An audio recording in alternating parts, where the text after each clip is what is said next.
आपके जो 18वां प्रश्न आएगा वो ऊंचाई और दूरी पर आधारित प्रश्न आएगा।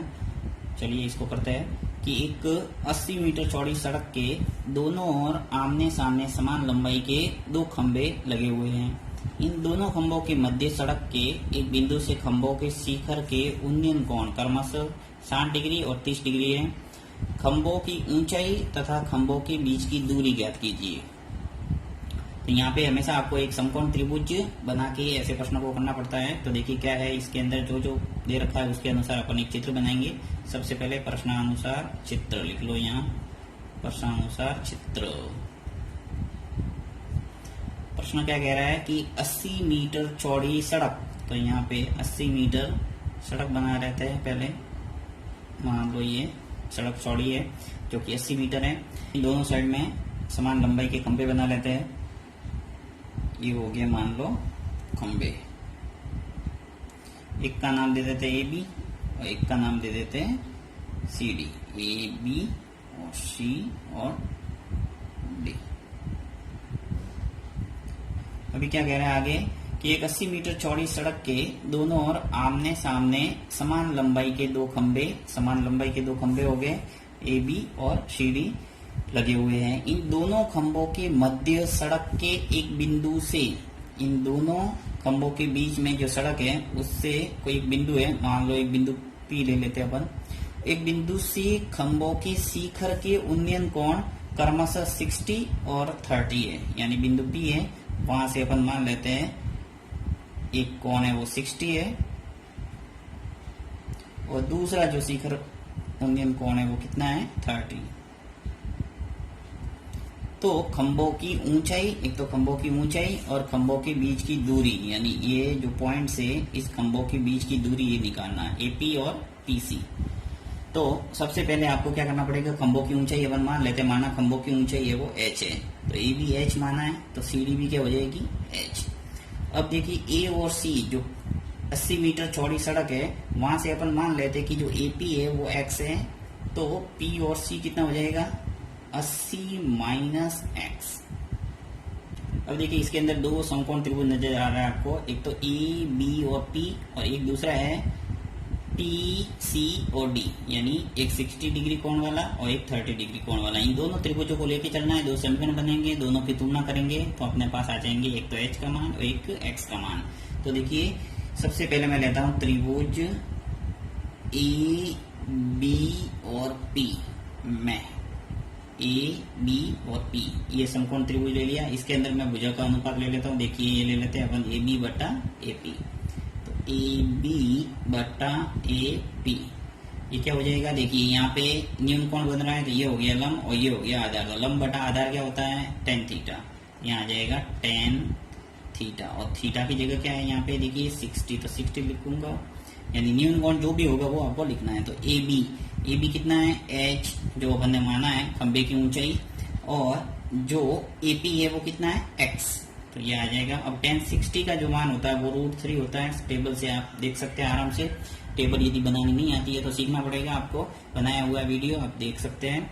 अब यहाँ पे आपको h बराबर लिख लेते हैं, h बराबर क्या आ जाएगा देखिए x√3, यानी x का वज्र गुणन हो जाएगा तो x का गुणा √3 से होगा तो क्या आ जाएगा x√3। तो समीकरण नंबर 1। अब अपन क्या करते हैं दूसरा समकोण त्रिभुज लेते हैं और दूसरे समकोण त्रिभुज के अंदर अपन दूसरा समीकरण लाते हैं। तो मैं यहाँ समकोण वापस लेता हूँ, सी डी और पी ले लेते हैं, सी डी और पी में, सी डी और पी इसके अंदर वापस वही सी डी बटा सी पी, सी डी बटा सी पी। ये भी क्या है देखिए यहाँ पे न्यून कोण है तो ये हो गया लंब और ये हो गया आधार। तो लंब बटा आधार क्या होता है tan। यहाँ पे न्यून कोण है 30 तो लिख लेंगे 30। तो सी डी का जो मान है वो लिख लेते हैं, खंबे की ऊंचाई बराबर है एच एच दोनों साइड में, और सी पी का मान है वो 80 माइनस एक्स। ये 80 माइनस एक्स कैसा हो गया देखिए यहाँ पे ए से लगाकर सी तक स्पष्ट आपको दे रखा है 80 मीटर चौड़ी सड़क है, तो पूरी 80 है, यहाँ से लगाकर यहाँ तक टोटल 80 है। तो अपन ने माना ए और पी दूरी कितनी x माना है, तो पी सी कितनी हो जाएगी 80 माइनस एक्स। तो ये थोड़ा ध्यान रखना है। अब tan 30 का मान क्या होता है, 1/√3। आपको ये भी टेबल से लिखना है मान, 1/√3 tan 30 का मान। अब h बराबर कितना आ जाएगा, इसको वज्र गुणन कर दो तो 80 - x बट्टा √3, समीकरण नंबर 2। अब समीकरण 1 व 2 की तुलना करते देखिए, ये h बराबर आ रहा है x √3, ये कह रहा है कि h बराबर 80 - x बटा √3। तो यहाँ पे समीकरण 2 में अपन मान रख लेते हैं h का समीकरण 1 से। तो यहाँ लिख लेता हूँ समीकरण 1 से h का मान रखने पर, तो समीकरण 1 क्या है, h बराबर x √3 है, तो इस h की जगह मैं लिख लेता हूं x √3 बराबर 80 - x बट्टा √3। और वज्र गुणन कर दो, वज्र गुणन करेंगे देखिए √3 का गुना √3 से होगा तो क्या आ जाएगा 3, यानी 3x हो जाएगा बराबर 80 - x।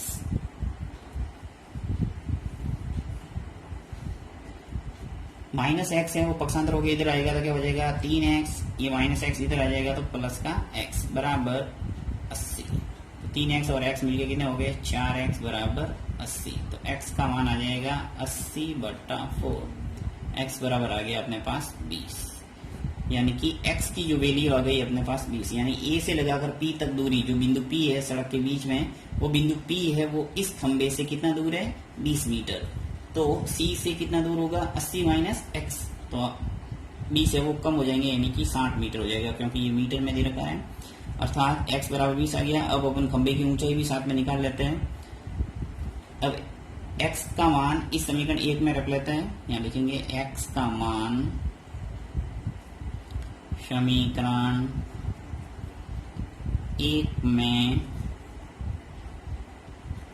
रखने पर, तो समीकरण 1 में रखेंगे तो क्या स्थिति बनेगी, देखिए h बराबर x की जगह 20 लिखना पड़ेगा, क्योंकि x का मान क्या आया 20, तो यहाँ लिख लूंगा मैं 20 और √3, यानी कि खंबे की ऊंचाई जो आ गई आपके पास 20 √3।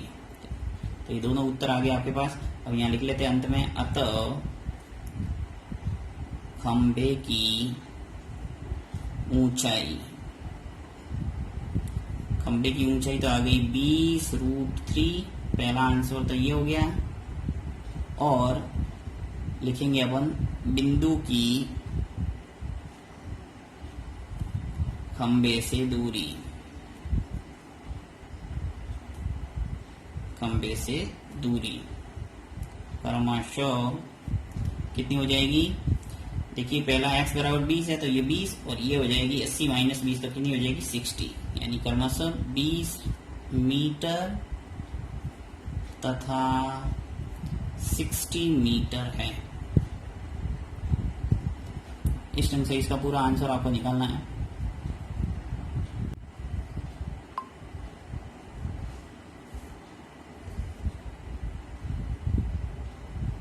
नेक्स्ट प्रश्न है कि किसी मीनार के आधार से जाती एक सरल रेखा में 4 मीटर तथा 9 मीटर की दूरी पर स्थित दो बिंदुओं से मीनार के शिखर के उन्नयन कोण पूरक कोण है, तो सिद्ध कीजिए कि मीनार की ऊंचाई है वो 6 मीटर है। बहुत ही अच्छा सवाल है, वापस पढ़ता है इसको। किसी मीनार के आधार से, अब मीनार हो गई ये, इसके आधार से, ये आधार हो गया, नीचे वाला पॉइंट आधार होता है और ऊपर वाला शीर्ष, तो आधार से जाती एक सरल रेखा में 4 मीटर तथा 9 मीटर की दूरी पर, तो पहला बिंदु ले लेते हैं 4 मीटर की दूरी पर, दूसरा जो बिंदु है वो 9 मीटर की दूरी पर स्थित दो बिंदु, यहाँ से ये आपके दूसरा जो पॉइंट होगा वो 9 मीटर की दूरी पर हो जाएगा। मान लो यहाँ पे पहला पॉइंट है ए ले लेते हैं, दूसरा जो पॉइंट है वो क्या है बी। दो बिंदुओं से मीनार के शिखर के उन्नयन कोण पूरक कोण है, तो ए बी ये ले लेते हैं सी और डी मीनार। अब ये कह रहा है कि बिंदु ए वो बिंदु बी से जो कोण बन रहे हैं उन्नयन कोण वो क्या है पूरक कोण है। पूरक कोण किसे कहते हैं ये आपको पता होना चाहिए कि ऐसे दो कोण जिनका योग क्या हो 90 डिग्री हो पूरक कोण कहलाते हैं। साथ में समपूरक कोण की परिभाषा बता देता हूँ कि ऐसे दो कोण जिनका योग क्या हो 180 डिग्री हो समपूरक कोण कहलाते हैं। तो ये दोनों परिभाषा आनी चाहिए आपको। अब देखिए यहाँ पे कह रहा है कि वापस पढ़ता हूं मैं, किसी मीनार के आधार से, ये मीनार है, इसके आधार से जाती एक सरल रेखा में 4 मीटर तथा 9 मीटर की दूरी पर स्थित दो बिंदु ए और बी से शिखर के उन्नयन कोण पूरक कोण है। तो यहाँ पे मान लो ये थीटा है, तो दूसरा क्या हो जाएगा, ये 90 माइनस थीटा, क्योंकि दोनों का योग करेंगे तो क्या आएगा 90। देखिए यहाँ थीटा से थीटा कैंसिल हो जाएगा क्योंकि ये माइनस थीटा है और आ जाएगा 90। तो पूर्व कोण है, तो सिद्ध कीजिए कि मीनार की ऊंचाई है वो 6 मीटर है, यानी मीनार की जो ऊंचाई है सीडी, ये अपन को 6 मीटर सिद्ध करना है। तो यहाँ पर भी आपके दो समकोण नजर आ रहा है। देखिए एक तो सी डी ए, एक सी डी बी, एक तो बड़ा वाला पूरा और एक ये। तो दोनों समकोण त्रिभुज को लेके चलते, पहले मैं ले लेता हूं सी डी और ए में, ये भी वही सी डी यानी लंब बटा आधा लिख लेते हैं, सी ए बराबर क्या हो जाएगा tan थीटा। और देखिए सी डी का मान है वो, आप चाहे तो h लिख सकते हैं और चाहो तो सी डी लिख सकते हैं, तो मैं लिख लेता हूँ, ऊंचाई है वो h, तो सी डी है वो h ले लिया, तो h बटा सी ए कितना है 4 आ जाएगा 4 बराबर tan थीटा, यहाँ आ जाएगा tan थीटा, समीकरण नंबर 1।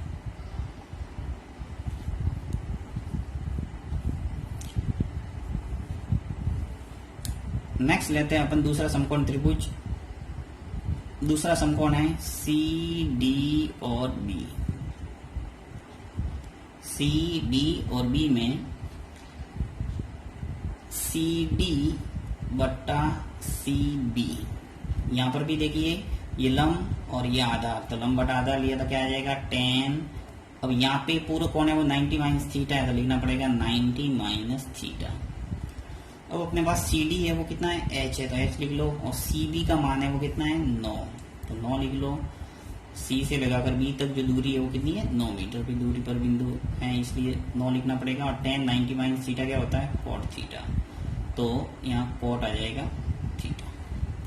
ये पूरा कोण आपको पता होना चाहिए, tan 90 माइनस थीटा का मान कितना होता है cot थीटा। अब देखिए समीकरण नंबर 2, तो समीकरण 1 व 2 का गुणा करते हैं अपन, समीकरण 1 व 2 का गुणा, तो h बटा 4 लेफ्ट हैंड साइड का गुणा लेफ्ट हैंड साइड से होगा और राइट हैंड साइड का गुणा राइट हैंड साइड से, तो h बटा 4 का गुणा किससे हो जाएगा h बटा 9 से, और tan थीटा का गुणा किससे हो जाएगा cot थीटा से।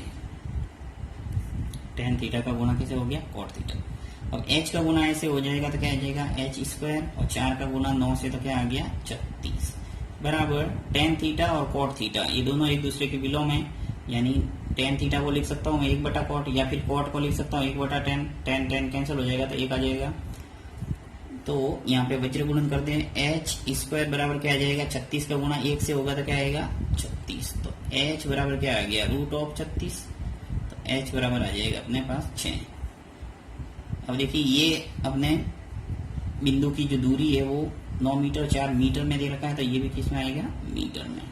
इस ढंग से ये आंसर हो गया। इतनी सिद्धम ये सिद्ध करने का ही बोला था कि सिद्ध कीजिए मीनार की ऊंचाई है वो कितना है 6 मीटर है, तो 6 मीटर आ गया।